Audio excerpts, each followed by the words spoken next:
Hi, listeners. Our guest today is the general manager for Radio Free Entertainment Network. His name is Christavus Dominic, and he has been the entertainment radio industry for a long time, his entire career. We get to find out about him and his experience in mental health as well as radio and music, and then also talk to him about how he came to find out about us and where he's going to be putting our shows on his platform. Thanks for joining us. I wanna try and take in all the highs, embrace them for more than a moment's time. I want you, please don't move when I push you away. I know I contradict myself some days,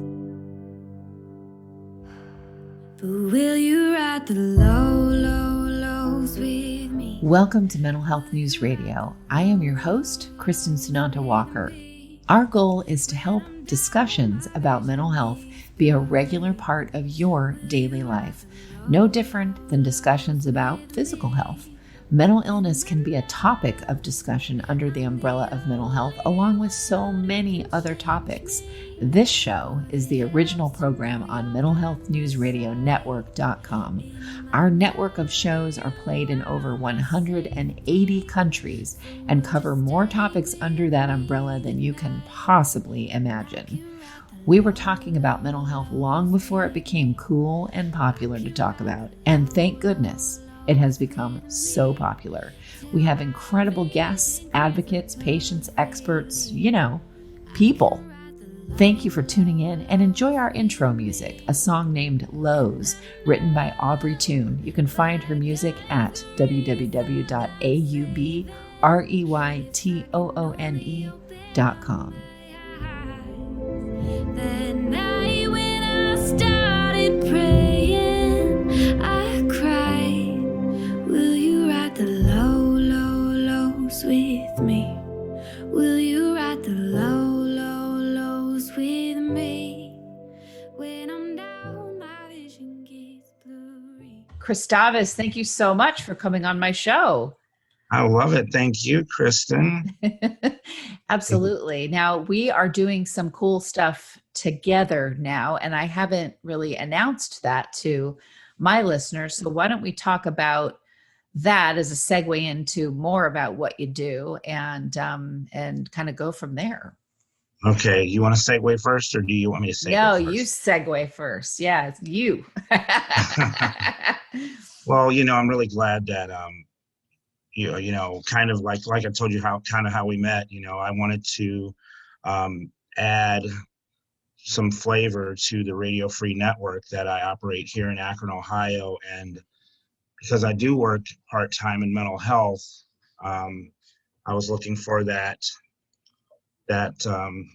shows that, quite frankly, that we could, host or play on our network or on our site, so that people definitely within our area could really gather and gain information from. So I found you, and I know that was funny when I talk about it, but I had been looking at several sites, and there are some national sites that I was kind of surprised that didn't have mental health podcast downloads. I was really shocked. And it's nothing bad about any of those. They're just probably really busy. I don't think the CDC, you would probably know this, Kristin, I don't even think I can get much from the CDC itself. And No. I was really surprised. And so I'm so thankful I ran across your site. And even though I am going to have some, DJs here and there, the opportunity to not have to look for a lot of manpower to host a show, and maybe someone in this area or outside the area could benefit. Right. That's one thing we have is loads of content. Right. That works out well. I've got 8 years of it for me. And then we have so many other podcasters on the network that have content too. So yeah, I know. I love it. I love how people find out where the heck we are. But I want to find out from you. You've got an interesting journey into mental health, but first let's talk about, your work on radio, terrestrial radio and online radio. How did you move into that arena?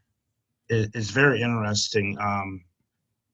I I'm from the Akron area, born and raised here, and of course, no, I don't know LeBron. Not for you, but for your listeners. I mean, I do know the places that he's done a lot of, and I know we're not talking about that, but I did go to St. Vincent St. Mary before he did, and my brother and my sister and my family, that they strive for us to go to private schools. But I'm saying that to share that I had wanted to, being raised as a Christian and going to private schools and then going, doing mass during the week and then Methodist during the weekend was a very good, interesting background. So I said to myself, I'm going to go to college to become I just had music in my blood. My mother sings in the choir.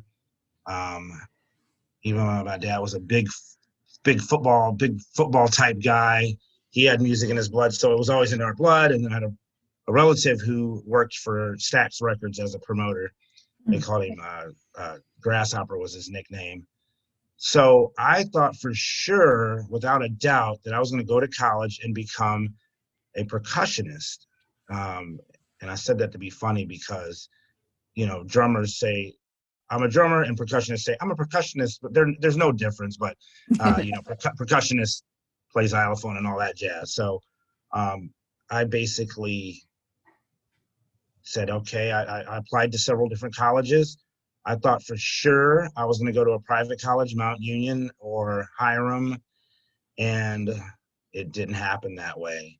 And, I went to, I don't know if anybody's gone to a small private school or a small public school, but when you're used to, Kristin, going to you're used to a certain type of atmosphere. Mm-hmm. Then you walk into a big one and you're like, what on earth is this? Yeah, exactly. So I basically, I went to the University of Akron, even though I came out of St. Vincent St. Mary, went to the University of Akron thinking, oh my God, this place is huge, and for me, it was because I'm coming from, St. Vincent St. Mary, which at the time, even though there's been a lot of other successful people from St. Vincent St. Mary, LeBron being just one of many, or one of, a nice handful. Certainly well known. People. Yeah, exactly. They at least know, where it is. Yeah. Yeah, it's a very traditional type of school. But so I filled out and I sent in a tape. I don't know how I found out about the radio station, had no idea. I just somehow found out about it. I put a tape in, a cassette tape. I put it together, sent it to a guy named Tom Beck, who's retired. He's still around. I don't know what he's doing now, but I know he's around. And Tom Beck sent me this letter back saying, hey, you're going to be on the radio. I'm like, really? Cool. I guess I will. So, that's kind of how it went. And, WZIP FM 88.1, very good college radio station. You can find them pretty much anywhere on the internet. They've produced a lot of people that are in the entertainment industry.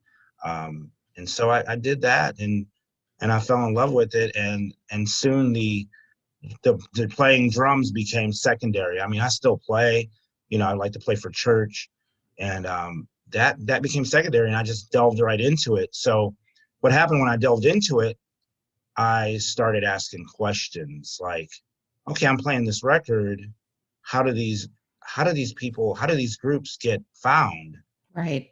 And so, Kristin, I have a big love for the entertainment management side of the music industry. I don't think that was.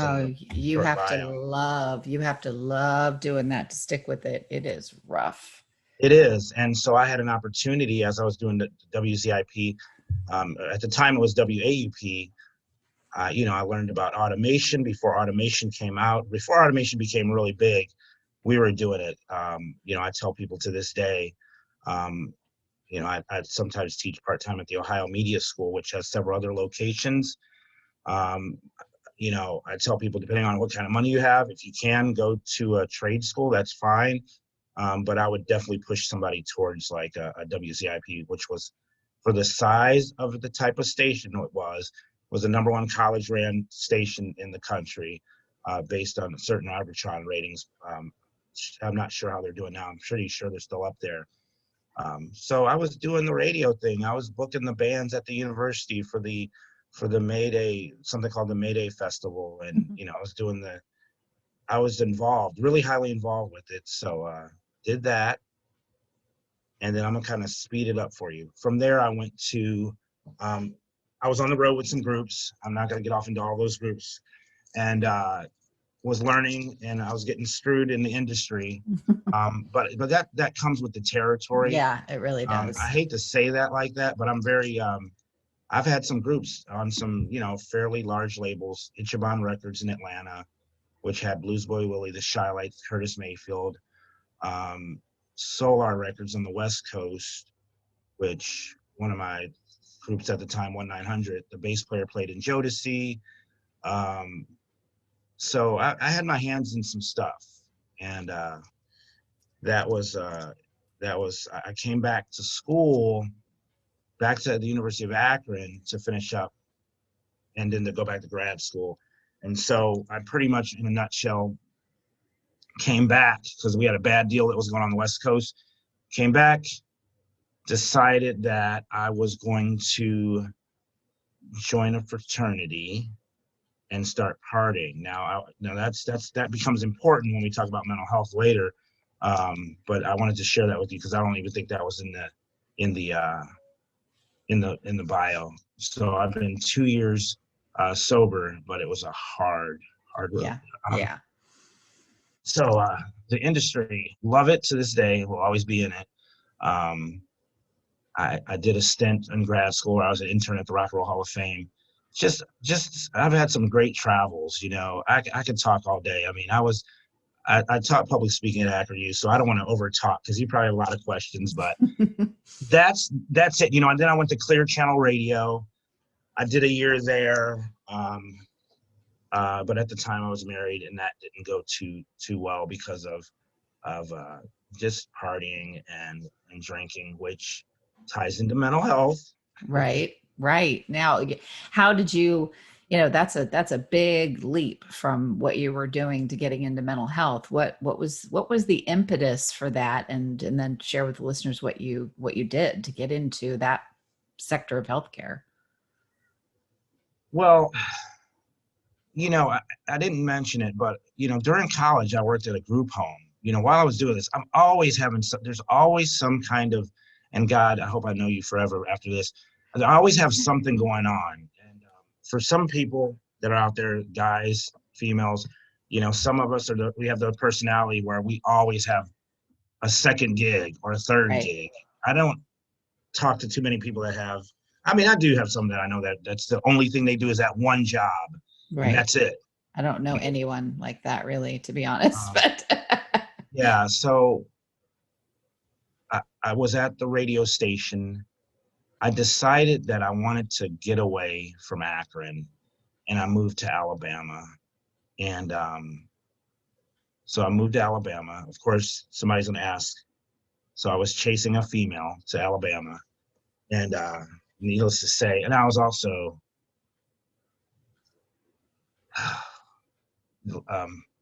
not just chasing, but trying to hide from problems. And I tell people, you can hide from drinking.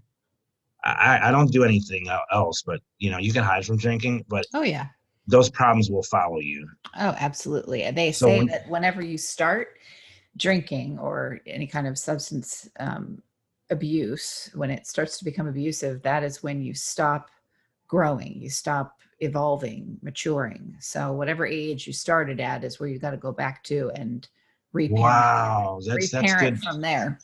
That's really good. It's good stuff there. I had to. process that one. Yeah, no, I'm just tears of joy. Tears of joy. So they're just tears of joy because you have to go back to, and I'm going to use what you said. So 24, 25. So I'm decided I'm going to run to Alabama and hide from these problems that are still going to follow me. And, you know, God has always had his hand in my life. And sorry for those that don't believe, you know, whatever you believe in is your, you know, your prerogative. Right. So I come back, you know, I come back not on my own free will. And my buddy says, "Hey, Chris, you know what? I've and Kristin, I've always been connected with the community. I've always been a people person. When I go out, or when I was going out, or when I started abusing alcohol, you know, it went from, hey, I'm just doing it as a social thing, to, hey, I graduated and people are passing me up here. What's going on?" Mm. Yeah. I came back and I was still using. And I had, like I said, I had to tie all this together.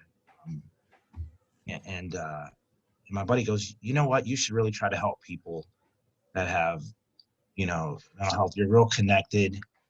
I said, "Man, you know, how can I help anybody when I'm kind of, dude, I said, dude, I said it like that. Because I said, I still kind of party a little bit." He goes, "Well, you know, who doesn't have issues still?" Right.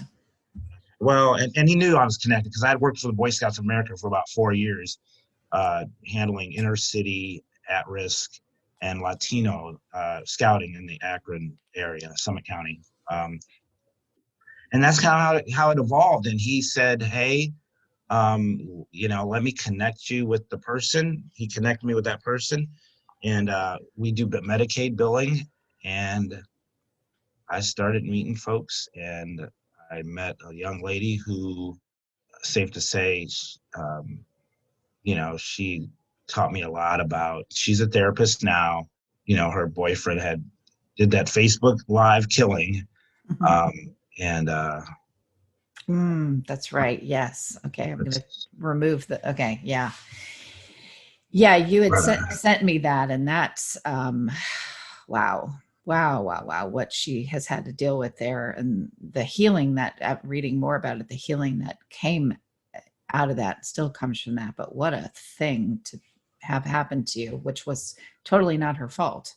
yeah, so I met a lot of people, and that's kind of really how I got into it. You know, I mean, I still to this day know a lot of people.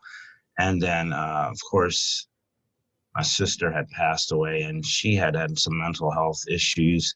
Didn't really know what it was. And, you know, I didn't know what caused her to have a nervous breakdown, but she had several nervous breakdowns. So mental health just kind of became like, hey, it's almost like what I said earlier. Hey, you know, why are these entertainment managers like, what? You know, I started asking questions. And then that's kind of what led me to say, you know what, I'm still full-time music. I love it with all my heart. I always will be, you know, until God moves me into another direction. But I said, hey, I need to make this part of my everyday, or at least a part of my initiative. Right.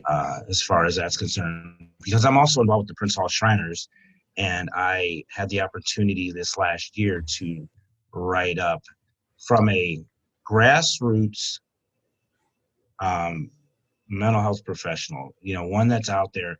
I'm dealing with people, Kristin, that say to me, I'm not a therapist. They don't want to hear, based on the hierarchy of needs of Maslow. I feel like, no, what they want to hear is, Chris, I need milk today. You got to meet those basic needs before you can do any type of therapy. Nobody wants to hear, you know, they know they're stressed out, they've got PTSD or whatever they may have. They're not trying to hear somebody, and it doesn't take a PhD. I'm not against PhDs, my God, I don't want anybody to think that. It doesn't take a PhD to do all this stuff when the person really just needs somebody to listen.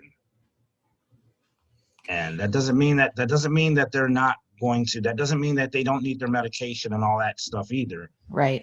But they want to hear, hey, am I getting my stimulus check? I mean, even though I'm not the government, I've had people call me, Chris, it's amazing. I think it's amazing too It's amazing. Yes, we many people need mental health care, and you're right. If you don't have money to eat, you don't have money to pay your rent, you don't have, and where are you going to go if you're evicted during COVID? And just even the shaming that you do of yourself, and the shaming that comes from other people because you can't pay your utilities, or because, well, you should have saved. I've had people say that to people. Oh, well, they should have saved better, as if they're responsible. And I'm like, these people had a restaurant. That was their whole life. Right. And they ran through their savings and then the PPE loan in order to pay people that they still have to keep furloughed. This is not irresponsible budgeting here. This is called a pandemic. That's correct. That is correct. And there's a lot of people out here that, like you just said, that are, that have never been. Now I haven't worked with that population. Even though I do have a friend who has bought a very, very expensive house, and he's very, very successful, but the pandemic has really, it caught him blindsided. Right. It caught him blindsided. A lot of the people I know that are, that may not be super duper successful, have a lot of money, the pandemic caught them, but it's more like, well, I hate to say it but this way they make it sound, Kristin. Well, I didn't have anything before the pandemic, so, I'm still where I was at. Right. Right. I just never realized how important mental health was. Yeah, it's an interesting thing for me right now, because you can be in this bubble that I'm in, and you're surrounded. Well, I'll give you an example. I was just interviewed on the Chicken Soup for the Soul podcast by a wonderful woman by the name of Amy Newmark. She runs Chicken Soup for the Soul, the publishing piece of it, because it's a huge organization that does films and all kinds of amazing things. But she's the editor-in-chief of the books, which are massive amount of books. And she said something, about being interviewed. I've had her meet several of the podcasters on the network and do interviews with them about her amazing books. And she kept saying, it's so great because every time I talk to someone, I feel like I'm getting this great therapy session, because they really know what that's about. And most of them are therapists, or we're just in the field, how to do therapy speak. And I forget, it made me realize, oh yeah, that's right. That's right. This is why I can stop conversations at dinner parties, because I'm always going to get into some deep discussion. I'm always going to talk about serious things, because that's what I live and breathe all day, every day. This is the space that I'm in. But outside of this space, it's getting better. People do talk more about mental health things. Absolutely. Way more comfortable, but it's still, I said something on a call I was asked to speak with a women's networking group. And I said, the thing about being in this field is you learn how to be comfortable in your uncomfortableness. Right. And most people don't know how to do that. And this pandemic has forced people, because you're at home, you can't go out and do all kinds of stuff to distract yourself from yourself. So people have been like, this is awful, and not knowing why. Well, the why is because you're sitting in your discomfort and it sucks. That's very true. And it's not like I think everybody should be running around in the world always talking about, mental health stuff. No, I think there's some of us that need to do that, but we need to be there and available for when anyone is ready to hear it, needs to hear it, is in the mood to hear it. We need to have enough information out there that's good information, so that people can tap into that as needed, so that you have another voice telling you, hey, I know you're uncomfortable. I get it. And it's going to be okay. Yeah, and you're right. that voice is so critical. And I think that's why I was, so happy to run across. And I know everybody's probably like, he's really hyping this up. I'm not paid to say this. No, not at all. I was really glad to come across it because one of the things that I learned at working at WZIP is specifically for this station that's attached to Radio Free Network. Because Radio Free Network, my law firm and I, we just molded that into an actual a bigger company. And I like the diversity of the way college radio was. Yeah. And so the way I'm trying to mold WMVU.org, which was ran by a nonprofit called the WONE, which is on the site, which I'm sure I'll mention at the end of the show, is that it said many voices united. Now, I know I can't bring everybody on WMVU.org, but what I am going to say is that mental health was a big piece. And it was like, okay, who's out there? Because once again, I'm going to say it, I went to CDC, I went to a couple other big organizations, and I was really blown away when I said, hey, do you have any mental health podcasts that are available for download that I could just run on mine? And they were like, well, we have a few. And I'm going to say it, you're crushing it. You're crushing it, because they only had like maybe 10. Yeah, I know. Like it's kind of years nuts. and years of episodes. I know, And that's what Joe, my editor, has said. You have no idea, Kristin, the content that you have. I mean, right, exactly. And good. so it's great. And I like how you said, the voices, because many Voice United. And I think that God just makes me a conduit of like, okay, here I'm gonna put this person with this person, or I'm gonna put this with this.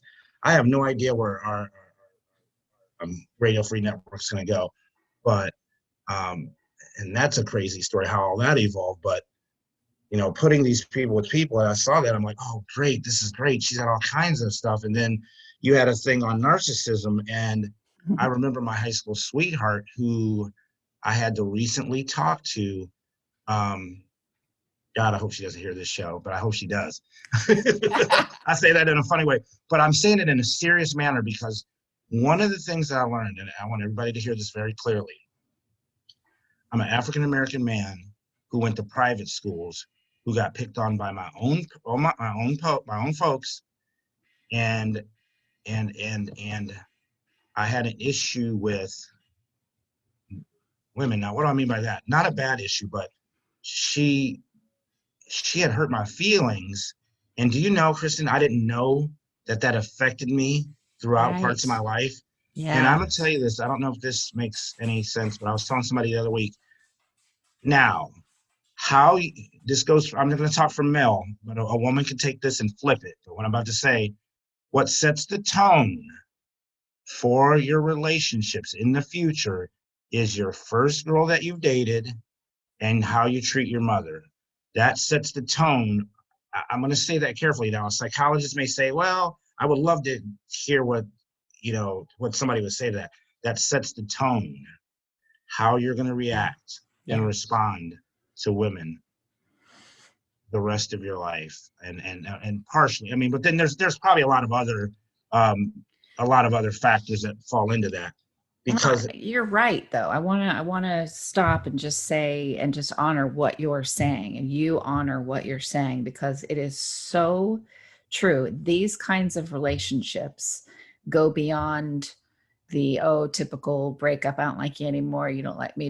No, these psychologically wound people, and you carry those scars. You carry that trauma into other relationships ahead, and it's unfair to the new people that you meet, because you are working out your issues with this person that was before them, but you can't help it because your brain has been scarred from the psychological abuse of that relationship. So now watch this, and I'm with you.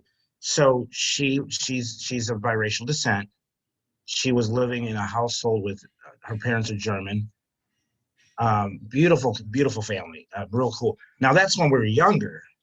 Now we've been in touch with each other for life, we've been in touch with each other for a long time.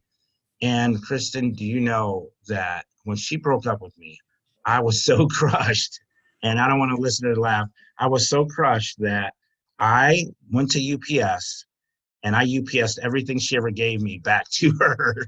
Oh, dude, I've done it too. And so have many other people from those relationships. That's and the actually a healing thing. and the funny thing about it is, to this day, we're still friends. And she's like, "Do you know I saved those? I saved all your stuff from." I'm like, "What? You saved my first WZIP card. You saved flowers. You saved." She's like, "You spoiled me when I was," and I just didn't see it. I was a high school senior. Right. I think I knew what I was kind of wanting. I think I knew what love was, but I wasn't sure. Hmm. But I knew that I was like, this is, it amazes me the people that get married like right out of high school. But that affected me. And she finally we had been talking back and forth, but when she during Valentine's Day of this year, she just did a beautiful thing, and she apologized, and I felt like this real relief because and when I did my final stint, I mean, it took me like 6 or 7 times to stop drinking. Right. And I was really kind of looking at, and I didn't start till I was like 24, 25. And it started like as like I got off the road, like I told you, I got off the road, and I'm like, beep beep. I'm not, I'm blocking out the word. Screw it. I'm gonna join a fraternity and drink and party and finish up school. I was a senior, so I was smart enough, but I was dumb. Smart enough to wait till I had all my major classes done, but dumb enough because I started it, and it was. Let me tell you, I'm a DJ. Okay, at that time, I still do. And I chose not to go make money to DJ where I could be free around alcohol. But I didn't do it. Like I didn't like to do it when I was drinking. So I wouldn't go DJ on the weekends. Right. Now who does that? If you want to drink, you go to the party to get the drink. Right. And I was like, I would be DJing a party at college and I just wouldn't go. But I'm sharing that to say basically there were things I had to do to find out what was hurting. And of course there was a lot of other stuff, but I had to look at those little things that like, this is what's hurting me. This is what's causing part of the issue that, this is part of what the deal was. And then, owning it. The hardest thing ever was owning the problem and saying, you know what? Yep, it is what it is. Yeah. Especially when you're just, I wasn't a closet drinker. I'm like going to be out.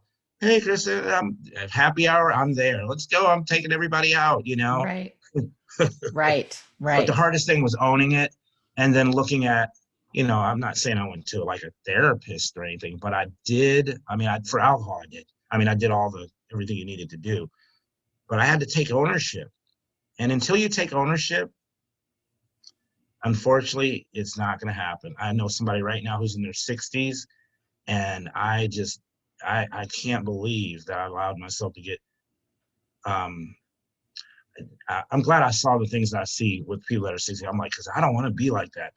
I don't want to be 60 and hanging out and hugging a Heineken and letting that be my girlfriend. Right. Well, it's funny because I, certainly I've been around my share of people that I would say are what you'd classify as a drunk. And what's always, it's, what is it now because the work that I'm in and so on, I always look at, what is it that they're not wanting to deal with that this alcohol is masking, and I've had my own overdoing it. Binge drinking has, been the thing for me, just like binge eating, just binging, period, so I've had my own thing with that, but it's when someone does that persistent every single day thing, it is changing your body chemistry, it's changing your brain chemistry, and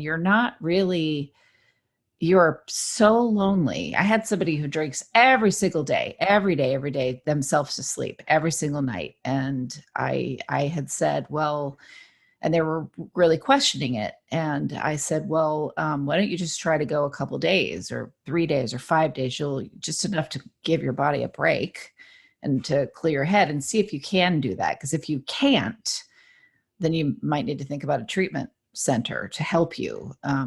But at least give yourself a little bit of a break. And I said, it might help you deal with the loneliness. There's a hole inside you and you are filling it with alcohol.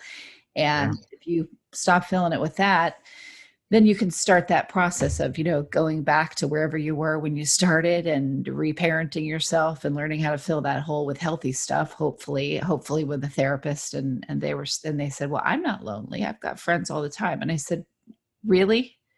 Do you really have friends, or are those just your drinking buddies? Exactly. That's true, and I would get mad. You know how mad I got? I was not mad, but mad, like, I'm like, oh my God. So I'm promoting concerts at the time, little events for youth and stuff, and putting up my own money, and some of my grad school money I would invest in like a group that I thought was really good, like a Christian singer or something. And I would go out, and I would leave teaching, and I'm a young teacher at the time, um, teaching communication at the university, and I would go out to the nearest bar where I would hang out and just drink and Yep. play pool and not cause any problems. But I was causing problems for myself because I was getting hammered, and I was getting beyond what I should have been, and it felt good, but I was feeling, what holes was I feeling? Right. I had to ask myself, like, what am I? But it took a long time, and everybody at the bar, they're not your friend. They're No, they're there for that moment. they're filling that same hole you are. It's like, and I'm not against those. I still know some of them, but it's just amazing because we're doing the same thing. We're Yeah. um, you know, A bunch of lonely people coming together and trying to bury the loneliness with alcohol. And you got to think about it too. I mean, your body needs, well, first of all, alcohol is really hard to process. So you're putting a huge amount of strain on your entire body. And you're also, if you drink yourself to sleep, you're not actually getting restorative yes, sleep. So yep, you're also depriving yourself, and you're also depriving yourself of water, because what is, uh, I mean, it just does so many things that are, it's it interesting to go back, and every so often I will, be at a family function or what have you, and there's wine, and I have my wine, and how instantly I notice how awful I feel because I don't partake every day anymore. So great. the vertigo, the anxiety, that I'm like, my God, I lived with this every single day. Yeah, I yeah. mean, wow. And I evolved, and it doesn't matter. And I don't care if somebody's listening right now and I'm speaking to anybody who's listening who understands what I'm talking about the college fraternity. Like, fraternities are fine. Yeah. I'm in a lodge right now. I'm a Freemason. I do a lot of work in that. I still know some of my fraternity brothers.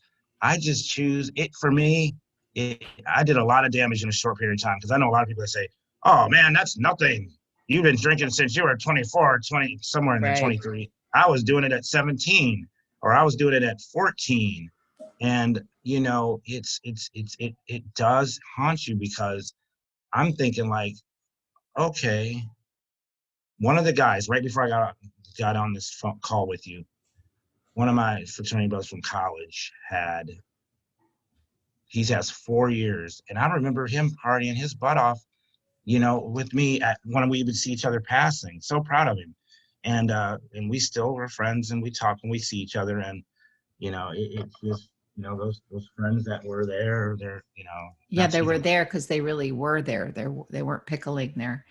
Yeah, Yeah, I mean, yeah, I say that not in a disparaging way, because I have definitely pickled my innards on occasion. So yeah, and had to really look at that, and it's not like you're done, right? You're never done with this. It's always tickling you somewhere, yeah, or it comes up, somewhere. Well, if I just enjoy this, but it's, it is what they say, one day at a time of, well, what do yeah, I want today? Do I want this temporary feeling of whatever I'll get take me over for a week that yeah. it's gonna, I think when we're in college and we're doing the partying, we're like, it's not going to affect me when I of graduate. course. It's going to stay right there on the stage.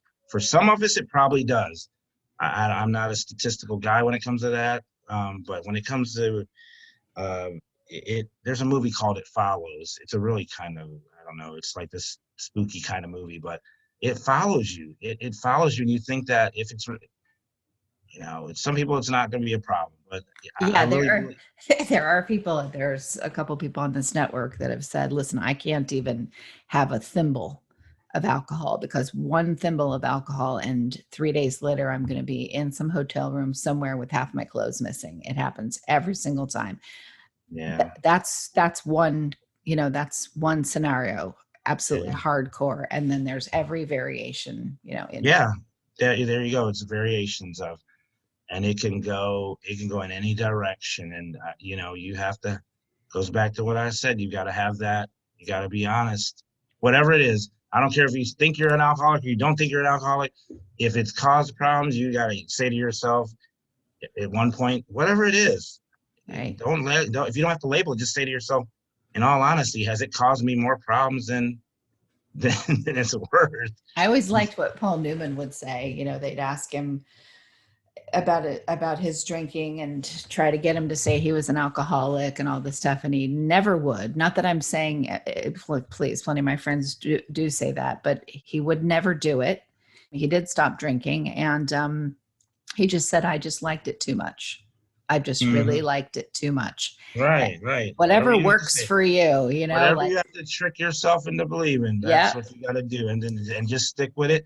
I'm not trying to go against no AA principles either. exactly. I have a guy right now who I'm dealing with, Kristin.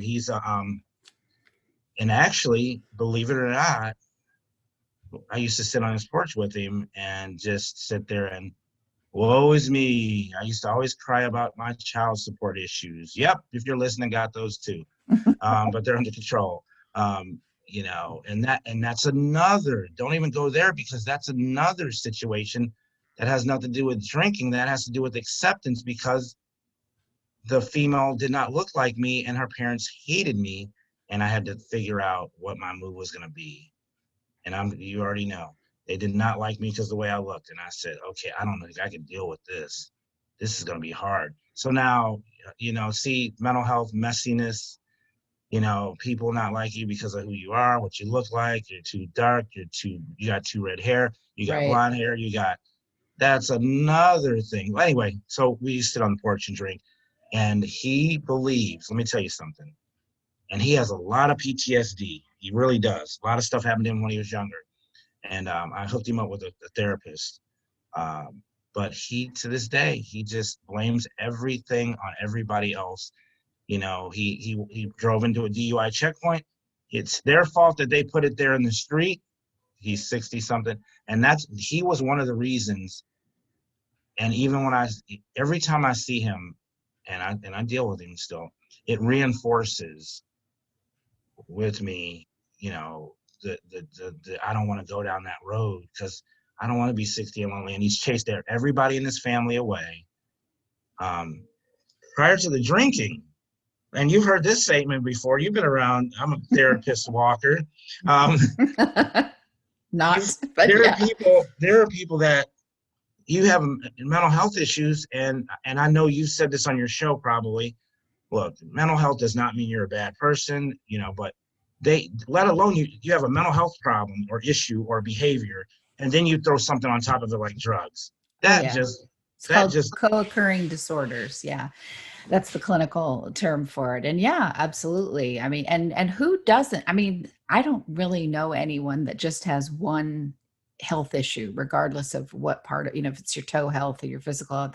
right. If you have anxiety, then I guarantee you that there's something else in there Yeah, that can go along with it. We're not these single, these organisms that just have one thing all the time. We're complex beings. And so yeah, there's a why to the drinking. Well, what is the why to the drinking? Well, it could be self-medicating for depression, bipolar yep, disorder, anxiety, right, PTSD, yep, whatever.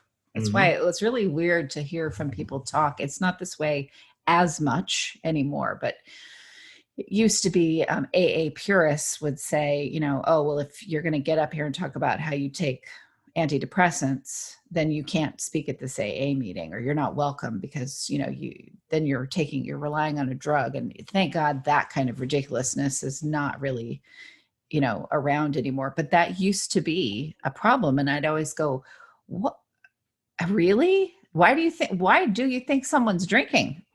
Mm-mm.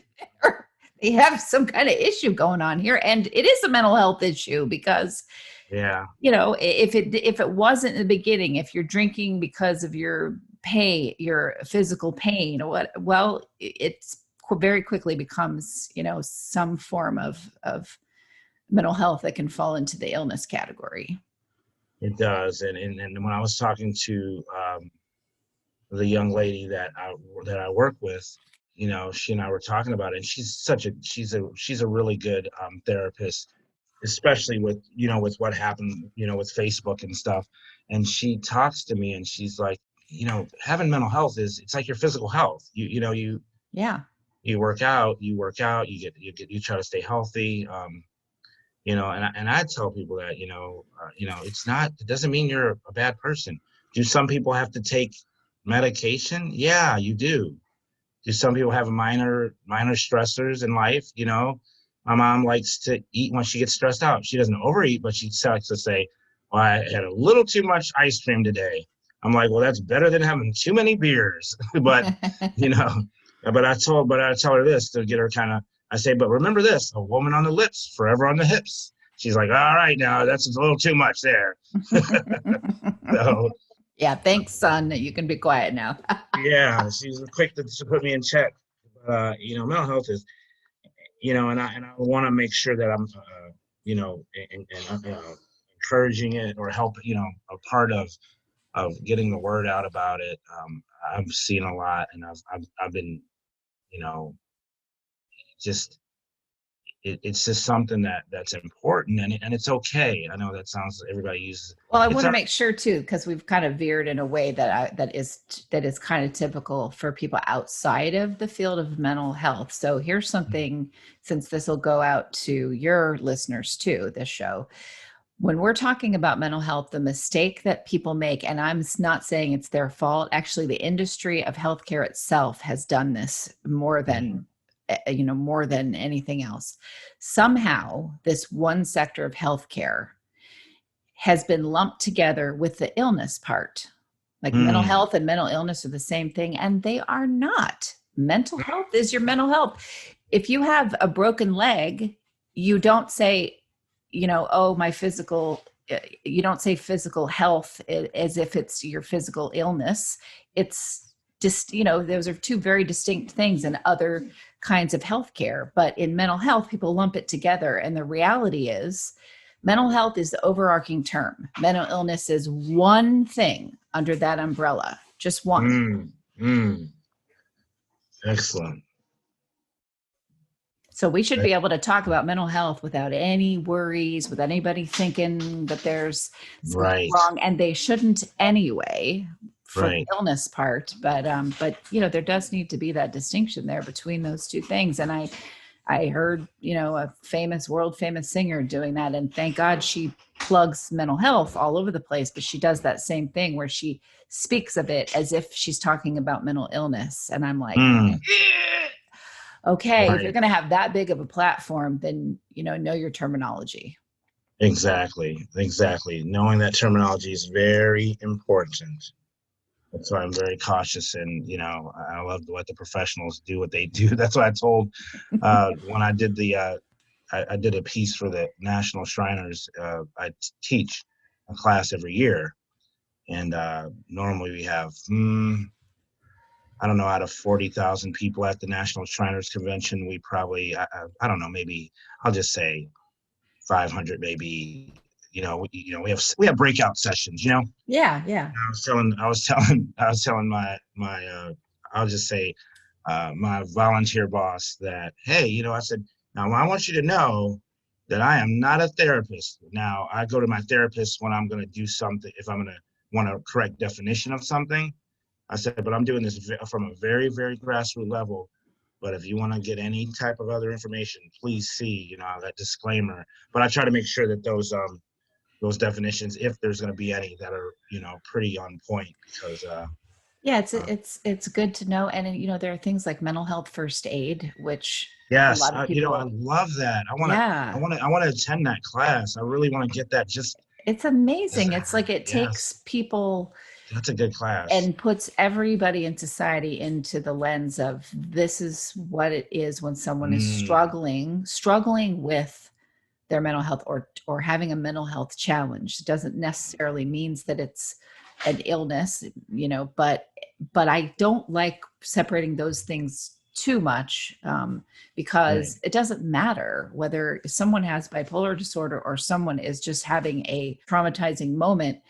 All of those things should be handled with compassion and love and care. And the minute we start going, oh, that other person over there, it's kind of like what I see with autism. Like, it used to be that you would be, oh my gosh, someone's autistic, and you don't understand anything about it, and so you just sort of categorize people as, oh, stay away from them, or this right. person over there. And now, I go to restaurants and someone, I can tell because I'm around a lot of people who are autistic, but oh, okay, yeah, that person's on, probably on the spectrum, or definitely they're on the spectrum. And people don't wig out like they used to. People like have this understanding. And why? Because there's all this education and awareness and learn Right. what this is. So when we have things like mental health first aid, and we bring just people that are advocates, volunteers, anybody knowing Exactly. what this is, that means that, like, one time I lost it in an airport, several years ago. Every possible bad thing that could happen in a day, and family stuff was going on, and I just started crying uncontrollably. Um, And these people were trained in mental health first aid, and they came and helped me until family could come pick me up. And then I went home. I didn't throw things. I just was crying, and it was clear, right, right, right. but it's like, it's that compassion for that, because what they would have done in the old days? They would have locked my ass up in a mental hospital. That's very true. That's Because you know true. That's what? true. I got up the next morning. I think I got 2 hours of sleep. I got up the next morning, got everything together, got on a plane at that same airport, and went and did a rockin' mental health conference, spoke in front of hundreds of people, did, over 2 dozen interviews. Wow. So, it's that way of going, look, everybody has those moments. And isn't it a good thing to just lose your shit sometimes? Wow. That's true. In where our station is located, there's a lovely lady upstairs who loves to bring me tea, and she, she has to vent sometimes. So it's Yeah. kind of, and it's a tough thing. I'm really glad to be able to help spread the word about mental health. And I think Good. that's just where God put me, I didn't realize, well, I did, but I think this comes with age. I guess it comes with age, I guess, that if this happens, Yeah. um, celebrate my birthday today. So, I Yes, guess that's right. Happy birthday. I think this comes with age, is that, so watch this sentence, but don't think that I mean this literally, listeners, is this.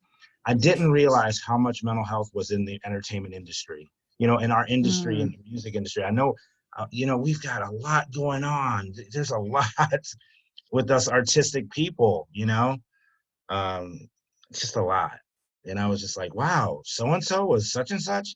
I didn't know Eddie Van Halen was a drunk at one time. I didn't know Billy Joel had, issues at one time. You would just never, I don't know what I was thinking at that time, but, but That's the thing. All these people have had, mental illness of some kind, yeah, to whether it be have been temporary or yeah, permanent. yeah. I mean, that's, because substance abuse is under that category as well. So there's an organization that we did. They work closely with the Grammys, and it's the Grammys charity. Actually, it's called Behind the Scenes, and they are all about those what are called below the line workers or behind the scenes workers. And because it isn't just this, the rock star and the famous actress, and it's the hundreds of thousands of people, the millions of people across the Yeah, world that do all of that work, that DJ, that promote bands, that put the, do the construction equipment on a Yep. set. The roadie. Yeah. Exactly. All of those people having, struggling, especially right now with COVID, and just going, hey, the entertainment industry, for as much money as it brings in, we don't have resources for these people. So they created this organization behind the scenes to, to serve that population, which is huge. Yes, it is. It's very huge. And I was surprised, and I was, I guess I don't want to say I was blinded a lot, but when I got to college, I talked about I love my parents. I mean, even though my mom's the only one left, very, very open relationship. I could tell her about anything. Great. And she and I were discussing sort of the same thing. But by the time I got to college, I'm just sharing that just to say, college, I was always a outgoing, but I was always diehard serious. And, when I had that breakup, when I had that first breakup, that real breakup, because that's the girl I went to prom with, and if she was listening, she would be like, "Oh my God, I am over it." But it's just the story, because the story might be a story that might impact someone, and maybe tell them, you know what, maybe let me think through this. Right. The same thing that they might have felt too. Yeah, Yeah. because I was like, and then I got to college, and I was all serious, and the most innocent thing, could just go down the wrong path, and just, Absolutely. so, thank you. That just, it's tough, but it's worth it when you start realizing. Doesn't mean you're going to be perfect, or at least you start seeing, you can see yourself coming. Yeah, and it's nice when that's the great thing about age too. And also therapy certainly makes it easier and harder in some ways, but you can go back and look at those things and process it differently, have a different lens on it than you did at different times in your life. And that's, can be very healing. Hopefully it can be very healing if you've forgiven yourself and the other person. But Right. But yeah, being able to go back and also, as one of my good friends always says to me, if something similar is going on, then you're just checking your work. You're just checking to see where you're at from the trouble you got into. Because you kind of think about it, sometimes we meet people and they don't really bother us. There's not some kind of traumatic thing that happens with them, but they do with other people. Like I had an incident where someone put their hands on me, and it's been a long time since I've had a guy act like that. And I which completely did not allow it, did it and all this stuff. And he hasn't apparently done that with anybody else in the area that I live. And I'm like, okay, so maybe that was one of those things where I just needed to check my work. And now I notice that he avoids me like the plague. So it's sometimes it's whatever it is about you, whatever it is about that person, you come together at this cataclysmic moment. You're both there to heal something or to work through something, and which way you're going to go with it. Speechless. Well, okay, you have to come on again because we gotta. You just gotta come on again. But I'm gonna have to get you in Akron, Ohio. You need to speak at an event. I mean, you're really. I'd be happy to. As soon as we can travel easily again, I am there. I could talk about this stuff. I know. You talk about it like I talk about music. I mean, like I said, I know you're about to wrap it up. I just, it's just something I bring it along with whatever I'm doing. I said, so I'm doing the radio station, and I took over the station, and I told the law firm, I said, well, I want to help other shows that are not, I want to help promote other people, I love that. We're so grateful. I told the law firm that, I said, hey, I want to help, because we're backed by a law firm. So I said, I want to help other people. And that's the whole premise behind Radio Free Network.com. And, I said, that's what I want to do. And I said, I just happen to be, and he too is a big advocate of like racial justice, Good. the little guy. It would behoove me not to mention Warner Mendenhall law firm in Akron, Ohio. It's just funny because sometimes when I think of them, I said, you really like to try big cases, but you're not one of the most powerful attorneys in Akron. I don't say that in a rude way. Right. There's some heavy hitters, and They have their niche. They pick carefully. yeah, They make quality choices as to who they represent. I love that. I'm all about that too. I could have any advertiser on this network, and boy, I vet them. I vet all of them. It's got to be something I believe in. So hats off to the law firm for being involved with you and the way that they are, and then now supporting mental health. I love it. yeah. And I'll just say this, and I'll give this to you, Kristin, and this, my mother said this. She goes, I know you know a lot about, you love music, but you should open your eyes to other stuff, like watch CNN and so that premise, she's still here. I kind of, that's another thing. It's kind of like when I decided to stop my drinking antics and stuff, I'm like, you know what? Not only I'll go to AA meetings, but I'll talk about it, because when you Yeah, talk about it, it also, along with that honesty comes that accountability of, absolutely. does that mean I can fall like 2 months from now? Yeah. Of 6 years from now? course. Yeah. Of Um, course. but one day at a time, and you know, just keeping the eyes open, and that's why more than anything, I wanted to honor those that are in mental health and those that deal with mental health and those that are experiencing it.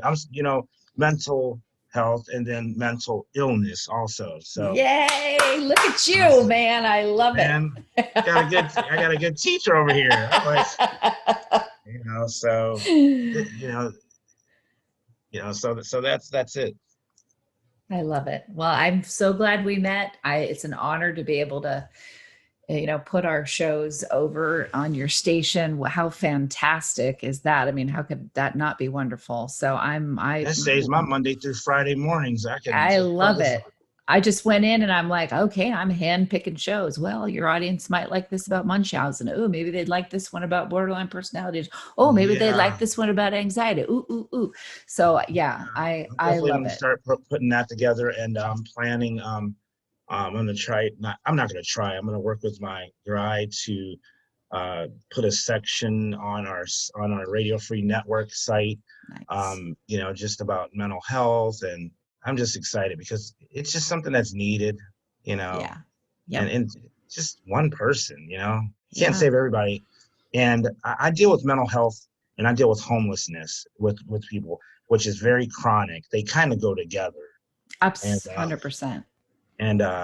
so there's some stuff there, and I you want you to know, come back in and talk about your work, as a frontline worker in the mental health field too. So definitely, Christavus Dominic, you will come back. You will talk about. We'll continue this lovely conversation, and then we will get. What is the station that people can go to in the Ohio area or online to hear the it's shows? great question.